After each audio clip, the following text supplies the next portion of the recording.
அடுத்தது இது ஒரு முக்கியமான ஒரு கேள்வி. முகமது அலி என்பவர் கேட்குறார், காதியானி ஒருவர் முகமது ஸல்லல்லாஹு அலைஹி வஸல்லம் அவர்களின் மகன் இப்ராஹிம் உயிரோடு இருந்திருந்தால் நபியாக இருப்பார்கள் என்று முகமது நபி சொல்லியுள்ளதாக சொல்கிறார்.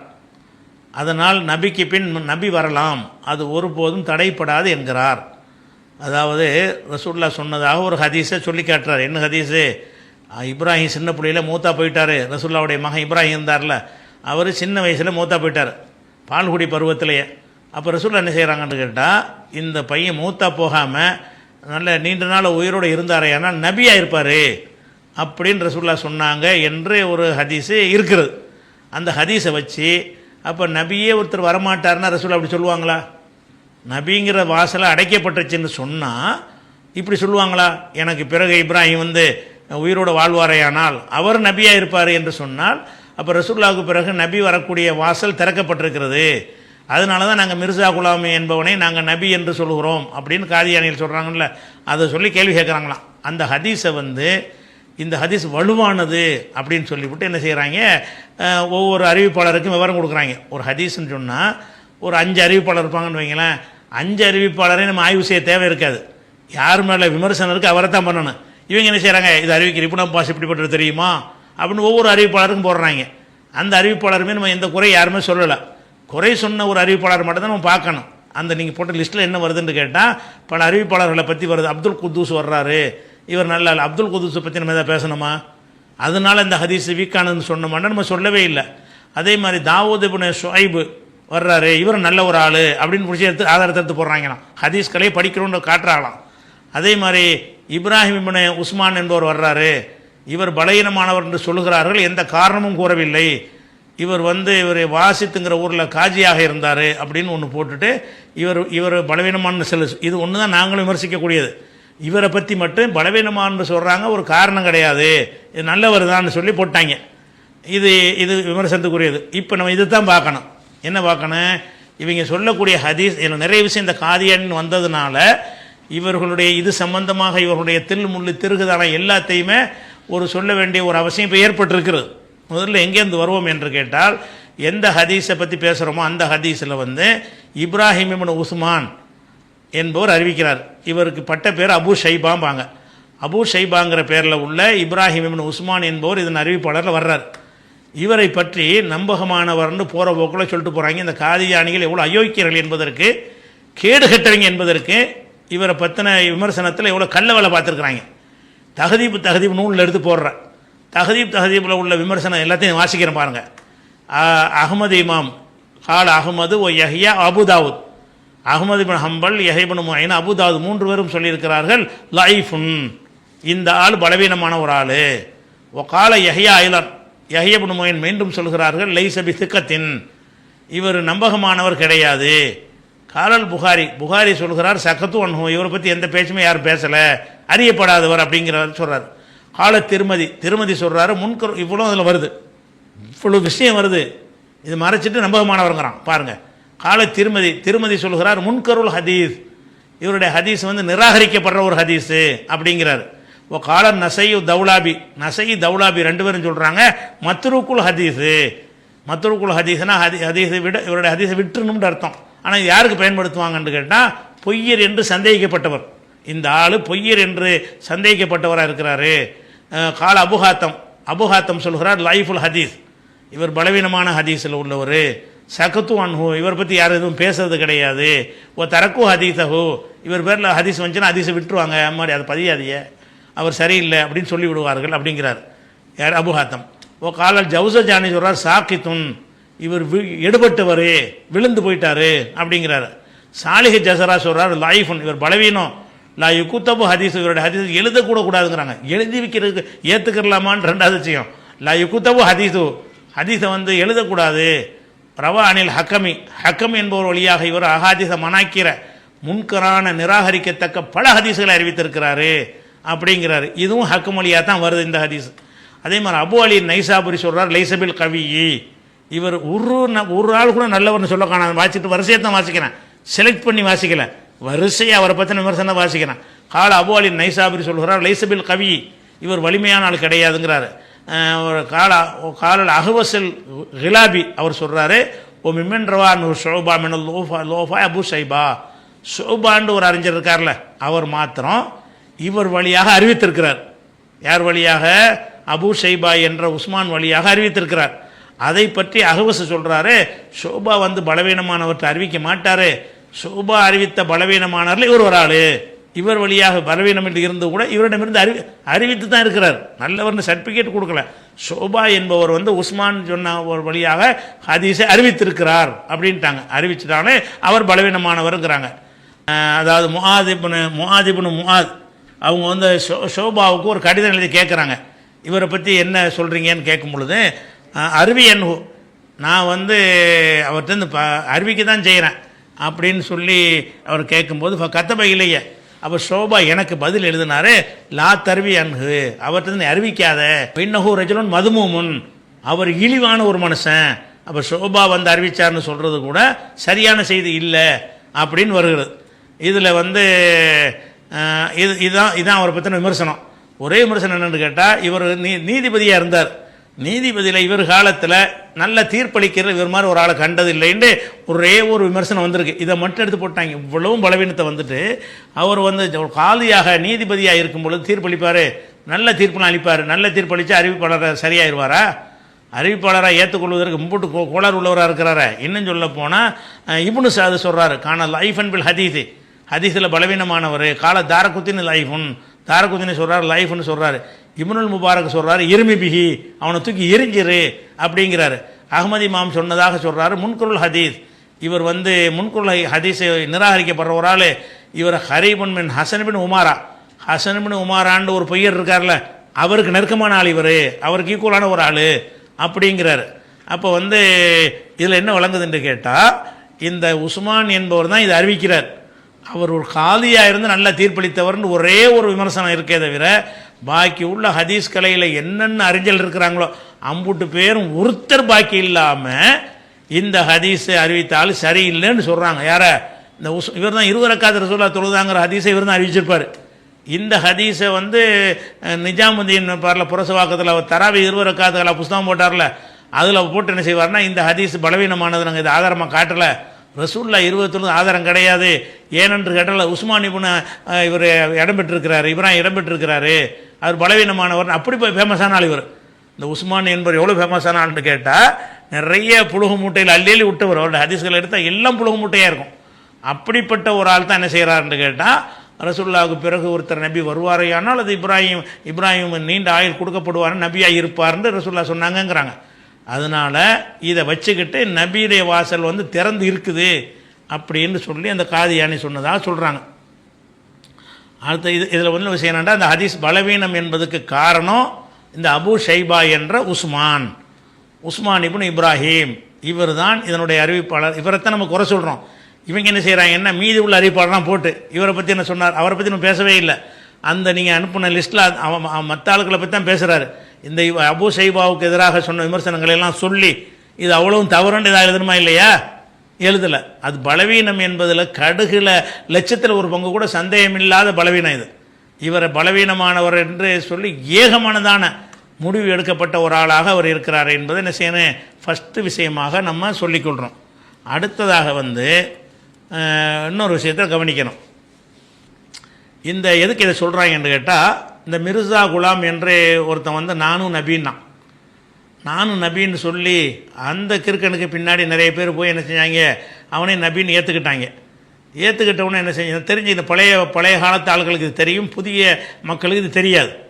அந்த பாகிஸ்தானில் உள்ள ஒரு ஆள், அவர் மிர்சா குலாம், அவருடைய பேர் மிர்சா குலாம் அகமதுங்கிற பேரில் இருந்ததுனால அவன் வந்து என்ன செய்கிறான்னா, நானும் ஒரு நபின்னு சொல்லி வாதிட்ட உடனே, ரசூலுல்லாஹ்வுக்கு பிறகு நபி வரமாட்டாங்களாப்பா அப்படின்னு கேட்கும் பொழுது தான் அவனுக்கு இந்த மாதிரி பொய்கள்லாம் கொஞ்சம் தேவைப்படுது. இது மாதிரி எடுத்து விட்றது, இல்லை வரலாம், ரசூலுல்லாஹ்வுக்கு பிறகு நபி வரலாம். இப்ராஹிமுக்கு ரசூலுல்லாஹ் சொன்னாங்கல்ல, என் மகன் உயிரோடு இருந்தால் நபியாக இருப்பார்னு சொன்னாங்களா இல்லையா?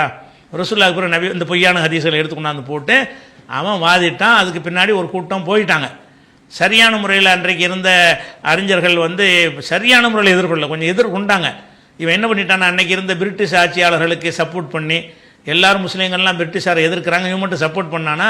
அதனால் வெள்ளையர்களுடைய சரியான அரவணைப்பில் இருந்த காரணத்தினால ஒரு கடுமையான எதிர்ப்புகள் வராமல் தன்னை காத்துக்கிட்டான். யார்? இந்த மிர்சா குலாம்ங்கிறவன். அவனுடைய கூட்டத்தார்கள் வந்து தமிழகத்துலேயும் சில ஊரில், கோயம்புத்தூரில், சாத்தாங்குளத்தில், சென்னையில், கோடம்பாக்கத்தில், இப்படி 2-3 ஊரில் இருக்கிறாங்க. இந்த மாதிரி ஒரு கூட்டத்தோடு என்ன செஞ்சோம்னு கேட்டால், நம்ம ஒரு விவாதம் பண்ணோம். எதை பற்றி? நீ யாரை நபின்னு சொல்கிறீ, அவன் நபி தானா என்பதற்காக வேண்டி 1994ஆம் ஆண்டு ஒரு விவாதம். யாரோட விவாதம்? இந்த காதியானி குரூப்போட விவாதம். அந்த விவாதத்தில் யாரெல்லாம் வந்தாருன்னா, அவருடைய அகில உலக தலைவர் உள்பட வந்தாங்க. எல்லோரும் கலந்து கொண்டாங்க. அவங்க உருதில் பேசினாலும் தமிழில் பேசுகிறதுக்கு ஆட்களை கூட்டு வந்திருந்தாங்க. அவங்க அகில தலைமையில் இருந்து இப்போ பிரபலியமாக இருக்கக்கூடிய உமர் சாஹிப் உள்பட எல்லாருமே அந்த விவாதத்தில் பங்கெடுத்தாங்க. 1994ஆம் ஆண்டு 3 தலைப்பில் பண்ணோம். ஒன்று வந்து மிர்சா குலாம் நபியா, அது ஒரு 3 நாளைக்கு. இறுதி நபித்துவம், ரசூலுல்லாஹ்வுக்கு பிறகு நபி வர முடியுமா முடியாதா, அது ஒரு 3 நாளைக்கு. ஈசா நபி மரணித்து விட்டாரா இல்லையா, அது ஒரு 9 நாள்.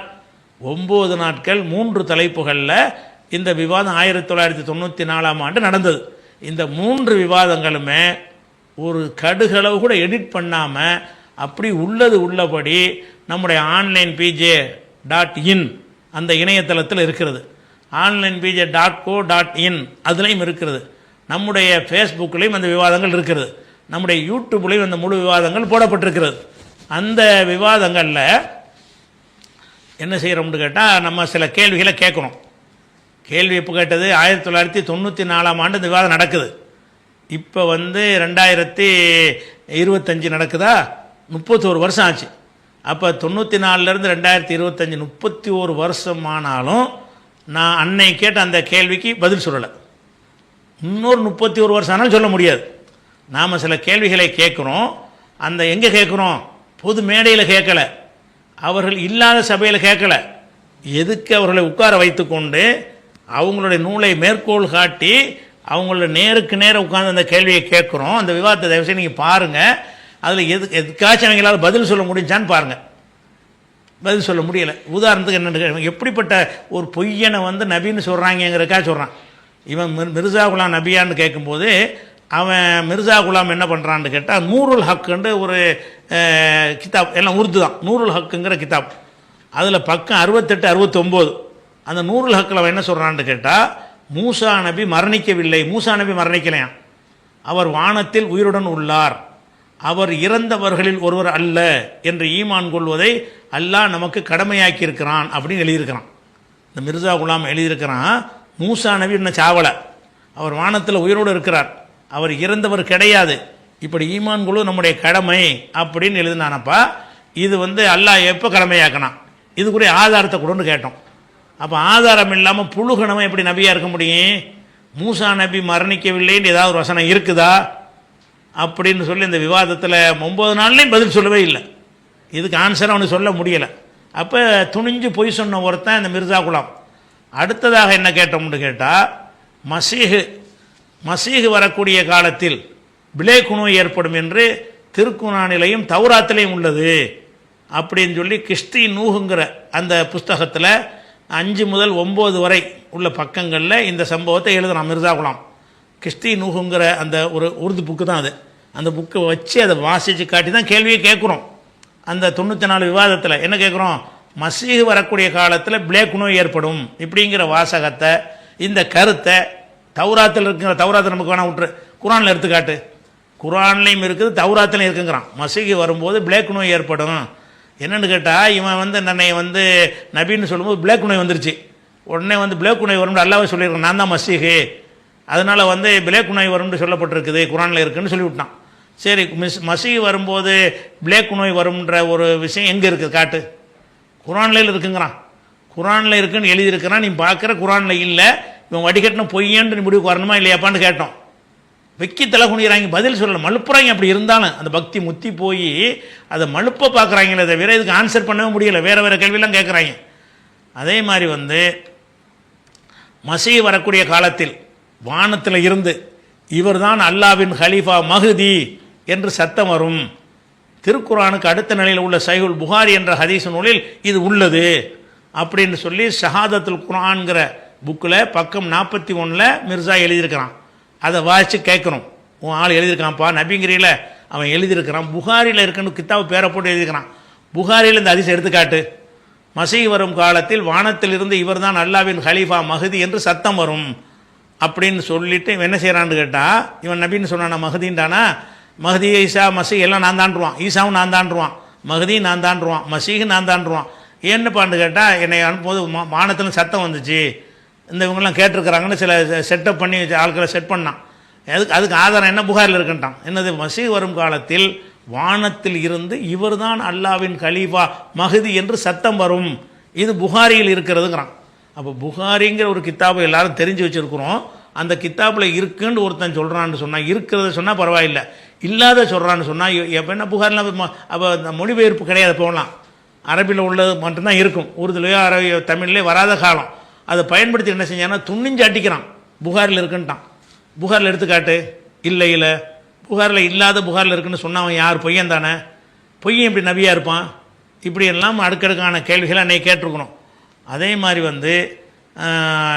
இவன்கிட்ட அல்லாஹ் பேசினானா, எப்படி பேசினா, நீ எனது அரிசின் அந்தஸ்தில் இருக்கிறாய் மிர்சாவே, நீ என்னுடைய அரிசுடைய அந்தஸ்தில் இருக்கிறாய், நீ என் மகனின் அந்தஸ்தில் இருக்கிறாய், எந்த படைப்புகளும் அறிந்து கொள்ள முடியாத அந்தஸ்தில் இருக்கிறாய் என்று அல்லாஹ் என்னிடத்திலே கூறினான் என்று ஹகீகத்துல் வஹீன்னு ஒரு புத்தகம் எழுதியிருக்கிறான். அதில் பக்கம் 86லேருந்து 89 வரைக்கும் இதை சொல்கிறான். எப்படி சொல்கிறான், அல்லாஹ் என்னை பார்த்து பேசினான். எப்படி பேசினான், நீ எனக்கு அரிசு மாதிரி, நீ எனக்கு மக மாதிரி, எந்த படைப்புகளுக்கும் இல்லாத ஒரு அந்தஸ்தில் நீ இருக்கிறாய் என்று என்னை நோக்கி அல்லாஹ் பேசினான் அப்படின்னு சொல்கிறான். தலையத்திலே அடி உட்காந்துருந்தானுவோ. எங்கடா சொல்லியிருக்கிறான் அல்லாஹ்? அப்போ அல்லாவுக்கு மகன் அந்தஸ்தில் இருக்கிறான்னு அதான கிறிஸ்தவ கொள்கை. ஈசாவை அல்லாவுடைய மகன்கிறாங்க, எல்லாம் பெத்தெடுத்தாண்ட இடத்துல சொல்கிறாங்க, மகன் இடத்துல இருக்கான்னு தானே சொல்கிறாங்க. அப்போ நீ மகன் இடத்துல இருக்கான்னு சொல்லக்கூடிய கிறிஸ்தவர்களை இஸ்லாத்தை விட்டு வெளியேறுவர்கள்னு சொல்லி கொண்டு இவன் தன்னை ஈசா மாதிரி கொண்டே நிப்பாட்டுறான், நீ என் மகனுடைய அந்தத்தில் இருக்கிறாய். அப்போ இது எப்படிப்பட்ட ஒரு பயங்கரமான ஒரு விஷயம்னு கேட்டோம். இதுக்கு பதில் சொல்ல முடியலை. அதே மாதிரி வந்துக்கிட்டு கமர்னு ஒரு சொல் இருக்குது, அதை பற்றி சொல்கிறான். கமர் என்ற சொல் 3 நாட்களுக்கு பிறகு உள்ள பிறைக்குத்தான் சொல்லப்படும். இது அன்று முதல் இன்று வரை அனைத்து அரபுகளும் ஒன்றுபட்டு கூறும் கருத்தாகும். இதற்கு மாற்றமாக அரபு மொழி அறிஞர் யாரும் சொன்னதில்லை.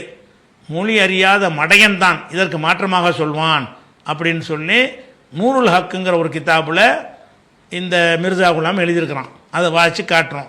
காட்டி கேட்குறேன், இப்போ கமருங்கிறத அல்லாஹ் குரான்லேயே பல இடங்களில் எல்லா ஆரம்பத்திலேருந்து ஒல் கமர கத்தர் நாகு மனாசில, கமருக்கு பல படித்தரங்களை ஏற்படுத்தியிருக்கிறோம் 1லேருந்து கடைசி வரைக்கும். அப்போ 1லேருந்து உள்ளதே அல்ல கமர்னு சொல்கிறானப்பா, மடையன்கிறிய அல்லவே கமருங்கிறத பயன்படுத்தி இருக்கிறானன்னு கேட்டோம். அதுக்கு பதில் சொல்ல முடியலை, மழுப்பை தான் செஞ்சாங்க. அதே மாதிரி என்னை நபி என்று ஏற்றுக்கொள்ளாதவன் இறை மறுப்பாளனா ஆக மாட்டான்.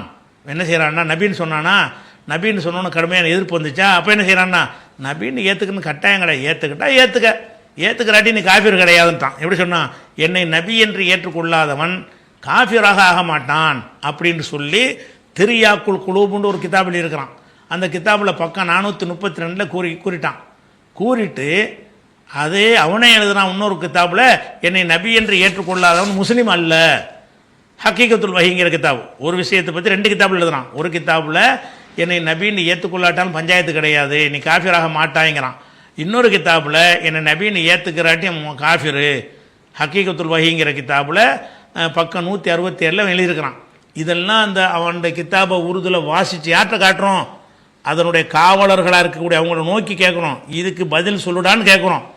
பயானில் லைவில் சொன்ன விஷயம் அல்ல, இது மூஞ்சிக்கு நேரம் கேட்டது. அப்பவும் பதில் சொல்லலை. இத்தனை 31 வருஷம் ஆச்சு, இப்போ சொல்லு பதில. இப்போவும் சொல்ல முடியாது.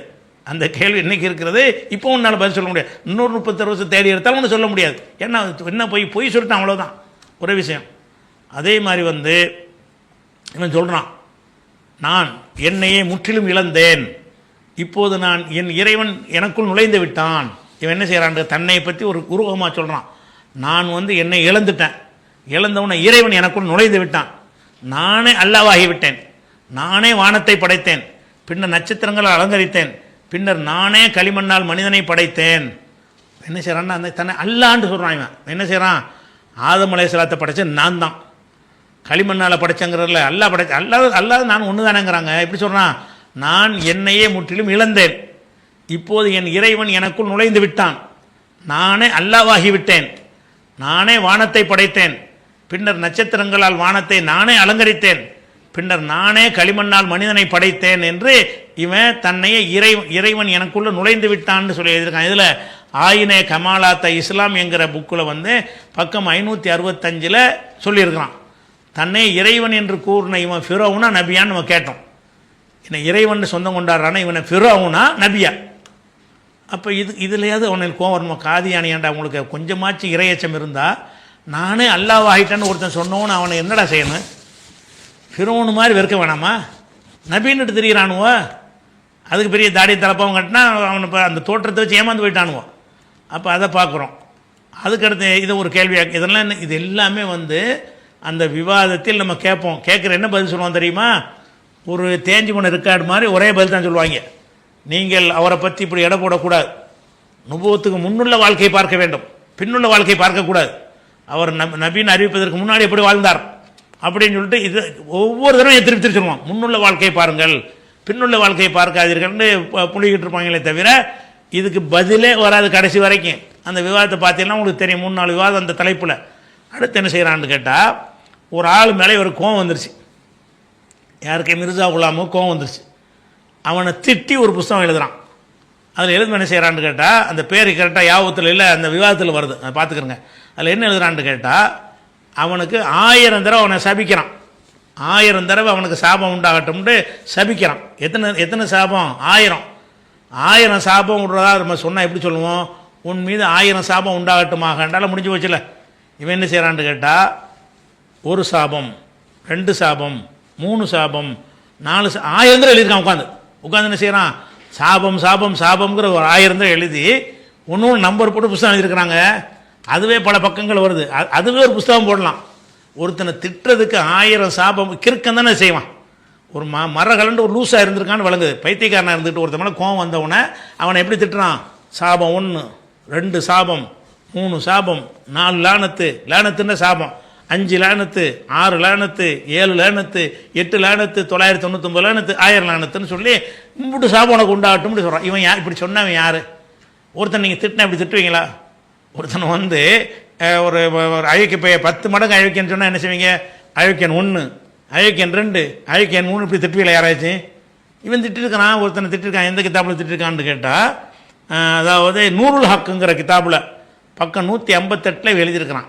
ஏன்டா இவன் மனநோயாளியா நபியா?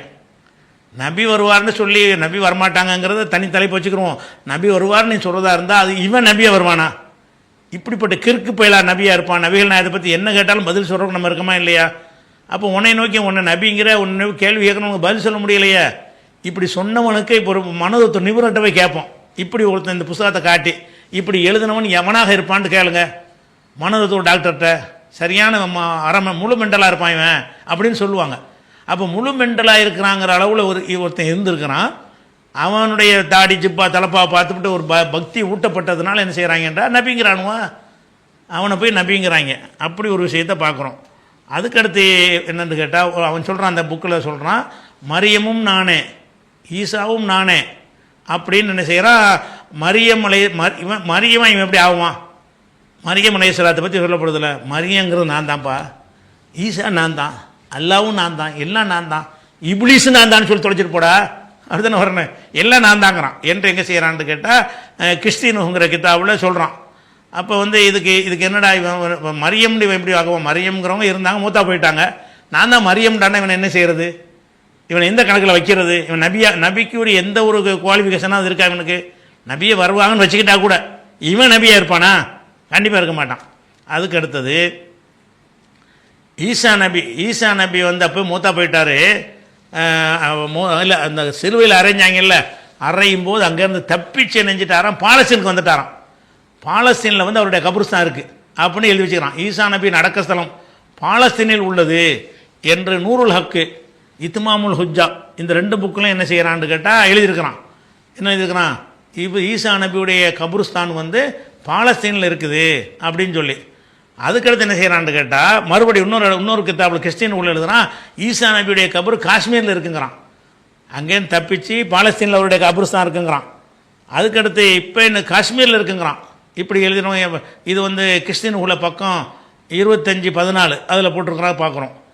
அதுக்கு அடுத்தது இவன் எழுதுறான், மசீஹ் ஈசா அவர்கள் வானிலிருந்து இறங்குவார்கள் என்பதை மக்கள் அறிய வேண்டாமா, ஏன் இதை அறியாமல் இருக்கிறார்கள் அப்படின்னு எழுதுறான். அப்போ ஈசா நபி வந்து வானத்தில் இருக்கிறாங்க, அவங்க இறங்கி வருவாங்க, இதை நீங்கள் அறிய மாட்டீர்களா அப்படின்னு ஆயினை கமாலாத்தில் பக்கம் 409 எழுதுனான்.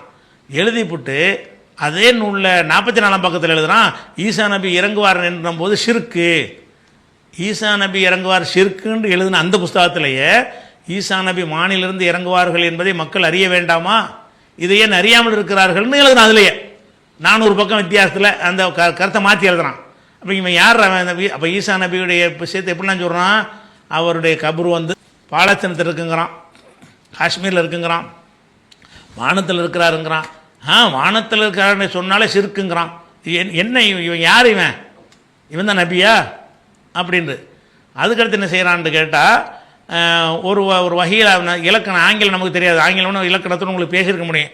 இவன் என்ன செஞ்சான், எனக்கு ஒரு வகை வந்துச்சுன்னு ஆங்கிலத்தில் அந்த வகை எழுதுறான், எனக்கு ஆங்கிலத்தில் இந்த மாதிரி வகை வந்துச்சு அப்படின்னு சொல்கிறான். இவனுக்கு வந்து என்னை மாதிரி தான் ஆங்கிலம் தெரியாது, எனக்கு ஆங்கிலம் தெரியாது, சில வார்த்தைகள் தெரியும். இவனுக்கு ஆங்கிலத்தில் வந்தவொடனே என்ன வகைன்னு போட்டு விட்டான். கடைசியில் வந்து அந்த சின்ன ஒரு சொல்லுலையே கிராமர் மிஸ்டேக் இருக்குன்னு சொல்லி கேட்குறாங்க. என்ன இலக்கணப்படி இங்கிலீஷில் இப்படி வராதப்பா, இங்கிலீஷில் வருதுங்கிற, படைச்ச இறைவன்ட்டு வகை வருதுங்கிற, இறைவனுக்கு எல்லா மொழியும் தெரியும், அதில் பிழை இருக்காது, அப்போ இப்படி சொல்கிறியப்பான்னு சொல்லி அவன்கிட்ட கேள்வி கேட்கும் பொழுது என்ன செய்கிறான்னு கேட்டால், வகிங்கிறது சாதாரணமாக எடுத்துக்கூடாது, ஃபோர்ஸாக வருமா, அது ஃபாஸ்ட்டாக வேகமாக வரும்போது பிழைகள் ஒரு சகஜம்ங்கிறான். வகி என்ன சாதாரணமாக வருது, தபால் மாதிரியாக வருது, அது தந்தி மாதிரி வரும், ஃபாஸ்ட்டாக வரும் வகி வேகமாக வருவதால் இது போன்ற பிழைகள் வருவது சகஜம்னு உளர்னான். அப்போ இது எங்கே இருக்குது, ஹக்கீகத்துல் வகிங்கிறதுல எழுதி அல்லாவே பிழையாக பேசுவாங்கிறான். அல்லாட்டிருந்து வகி வந்துச்சுங்கிறான், ஆங்கிலத்தில் வந்துச்சுங்கிறான். ஆங்கிலத்தில் வர்றதான முதல்ல அவனுக்கு ஆங்கிலம் தெரிஞ்சுக்கணுமா இல்லையா? ரசூல்லாவுக்கு அரபியில் வகி அறிவிச்ச காரணம் என்ன, அரபி ரசூல்லாவுக்கு தெரியுங்கிறதுனால தானே. அப்போ இவனுக்கு வகி வருது, இவனுக்கு ஆங்கிலம் தெரியாது. அப்போ அரைகுறை தெரிஞ்ச ஆங்கிலத்தில் வாசகத்தை போட்டு எனக்கு வகி வந்துச்சுட்டான். அப்போ ஆங்கிலம் தெரிஞ்சவங்க பிடிச்சிட்டாங்க, இப்படி வராது இப்போ ஆங்கிலத்தில் கிராமர் படி தப்புலப்பான்னு சொன்னோன்னே வகி ஃபாஸ்ட்டாக வரும்ல, வேகமாக வரும்ல, அதனால பிழை வரத்தான் செய்யும், வேகமாக வரும்போது பிழை வரும்னு சொன்னான்.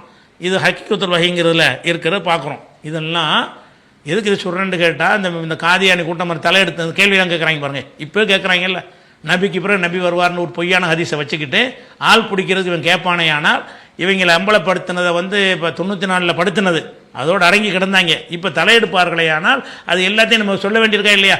இந்த கேள்விக்கு பதில் சொல்கிறான்னு கேளுங்க. இப்போ நான் சொன்னேன்ல, இதெல்லாம் வந்து நீங்கள் அந்த வீடியோவில் கட் பண்ணி கூட அவனுக்கு கேட்கலாம். நான் கேள்வி அதில் நேர்கனவே கேட்பேன்ல, அந்த வீடியோவை கட் பண்ணி இதுக்கு உன்னுடைய பதில் என்ன, இதுக்கு உன்னுடைய பதில் என்னன்னு கேளுங்க. ஓடியே போயிடுவாங்க, கிட்ட வரமாட்டாங்க, பதில் சொல்ல மாட்டாங்க. அப்போ வந்து ஒரு பொய்யனை ஒரு அயோக்கிய போல கிறுக்கு பயலை வந்துக்கிட்டு நபின்னு சொல்கிறாங்க, அது ஆதாரத்தை நிரூபித்து காட்டணும், அதுக்கு பிறகு நபிங்கிறாங்க, அதுக்கு பிறகு அதை கால் பிடிக்க பார்க்குறாங்க. வெக்கி தலை குனிஞ்சு ஓடணுமா இல்லையா? கடைசியாக ஒரு விஷயத்தை சொல்கிறேன், முக்கியமாக சொன்னால் நிறைய சொல்லியிருக்கிறேன், நான் செலக்ட் பண்ணி ஒரு 13 விஷயத்தை உங்களுக்கு செலக்ட் பண்ணியிருக்கேன். அந்த வீடியோவை பார்த்து உட்காந்து எழுதின விஷயம் முழுசாக சொன்னால் இன்னும் நிறைய சொல்லியிருக்கிறேன். லாஸ்ட்டாக ஒரு விஷயம் என்னென்னு கேட்டால், முகமதி பேகம்னு ஒரு பொண்ணு இருந்துச்சு. அந்த பொண்ணை வந்து இவன் கல்யாணம் பண்ணி கேட்டான். ஏற்கனவே கல்யாணம் மனைவிலாம் இருக்கும்போது எனக்கு முகமதி பேகத்தை அவங்க கொஞ்சம் நல்லா பர்சனல் அழகாக இருப்பாங்க போல இருக்குது, பர்சனாலிட்டியாக இருப்பாங்களாம், அவங்கள கல்யாணம் பண்ணி கேட்டான். அவர் நினச்சிட்டாருன்னா உன்னை கல்யாணம் பண்ணி தரமாட்டேன் அப்படின்னு சொல்லிட்டு சுல்தான் முகமதுங்கிற ஆள் கல்யாணம் பண்ணி, இதெல்லாம் அவனுடைய புஸ்தகத்தில் வருது, சுல்தான் முகமது கல்யாணம் பண்ணி கொடுத்துட்டார். அப்போ மிர்சா குலாம் என்ன சொல்கிறான்னு கேட்டால், சுல்தான் எனக்கு தான் கல்யாணம் பண்ணி என்ன கேட்டால், அல்லாஹ் வந்து முகமது பேகத்தை எனக்கு கல்யாணம் பண்ணி தந்தாண்டு வசனம் வந்துருச்சுன்னு சொல்லி தான் பொண்ணு கேட்டான். அல்லாவே உனக்கு கல்யாணம் பண்ணி தந்துட்டானா உனக்கு தர முடியாதுன்னு சொல்லி சுல்தான் முகமதுக்கு கல்யாணம் பண்ணி கொடுத்துட்டாரு. அப்போ எழுதுறான், என்ன சொல்கிறான்டா, சுல்தான் முகமது அவளை திருமணம் முடித்தால் 30 மாதத்தில் சுல்தான் முகமது மரணிப்பார், அவர் மரணித்து இத்தா முடிந்ததும் நான் முகமது பேகத்தை திருமணம் செய்வேன், அவ்வாறு செய்யாவிட்டால் அதுவே நான் பொய்யன் என்பதற்கு சான்று அப்படின்னு சொல்லி ஆயினே கமாலாத் இஸ்லாம்ங்கிற புஸ்தகத்தில் பக்கம் 325 எழுதுனான். அதில் வேடிக்கை என்ன தெரியுமா, சுல்தான் முகமதுக்கு முந்தி இவன் மூத்தா போயிட்டான்.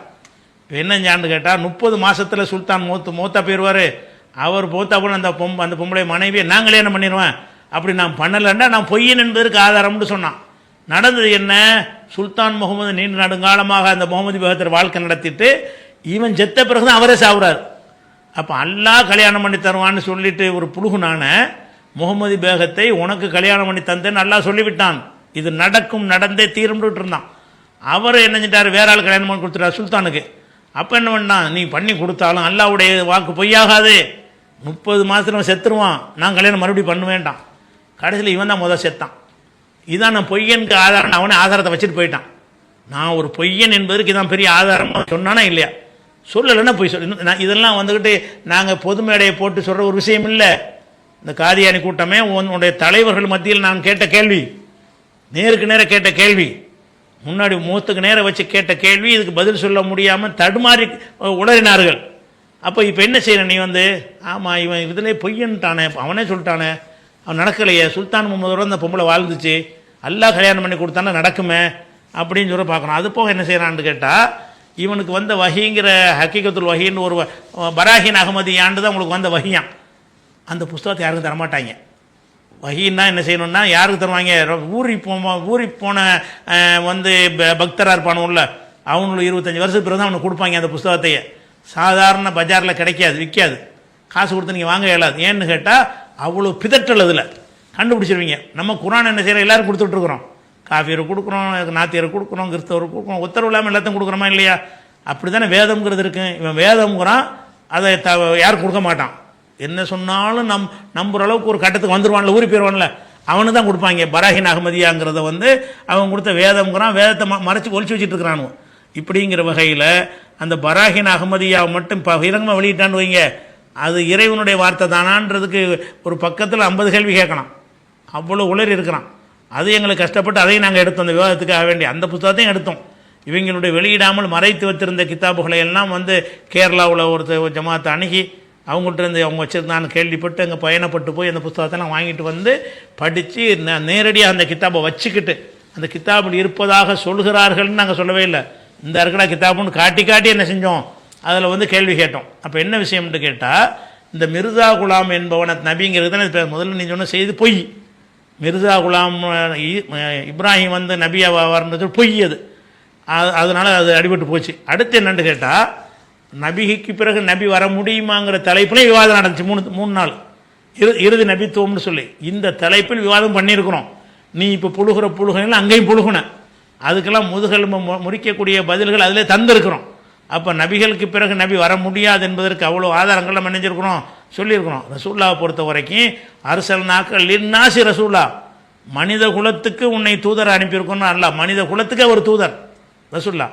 அதே மாதிரி குல் நபி நீங்கள் சொல்லுங்கள், யாய் ஹொன்னாஸ் மனிதர்களே, இன்னி ரசூலுல்லாஹி இலைக்கும் ஜமியா, நான் உங்கள் அனைவருக்குமான அல்லாவின் தூதர். மனிதரை கூப்பிட்டு மனிதர் அனைவருக்கும் ஒரு தூதர் என்ன அர்த்தம், கியாம நாள் வரைக்கும் அவர் தான் தூதர், இன்னொருத்தர் வரமாட்டார். அவ்வளோ தெளிவாக இருக்கிறது. ஒமா அரசல் நாக்க இல்லா ரஹமத்தில் இல்லா, அகிலத்துக்கே உன்னை அருளாக உன்னை அனுப்பியிருக்கிறோம், அகிலத்துக்கு அவர் தான் தூதர். அப்படிங்கிற எக்கச்சக்கமான ஒரு விஷயங்கள் இருக்கிறது. ஒமா அரசல் நாக்க இல்லா காஃபத்தில் இன்னாஸ், மனித குலம் முழுமைக்கும் உன்னை தூதர் அனுப்பிட்டோன்னா மறையன் தூதர் அப்படிங்கிறது ஒன்று வரணும். இன்னொன்று விஷயம் என்னென்னு கேட்டாங்க, ஒரு நபிக்கு பிறகு ஒரு நபி வரணுங்கிறது இஸ்லாத்தில் எதுக்கு வரும்னு கேட்டால், கடந்த காலங்களில் ஒரு நபி வருவார், அந்த நபி வரும்போது ஒழுங்காக இருப்பாங்க. அந்த நபி இறந்தவங்க என்ன செய்வாங்கன்னு கேட்டால், அந்த வேதத்தில் கூட்டுவாங்க, குறைக்குவாங்க, மாற்றுவாங்க, மறைக்குவாங்க, வேதம் இல்லாத வேதமாக்கி விட்ருவாங்க. அப்போ வந்து அதை நம்பி வழிகட்டு போயிடுவாங்க.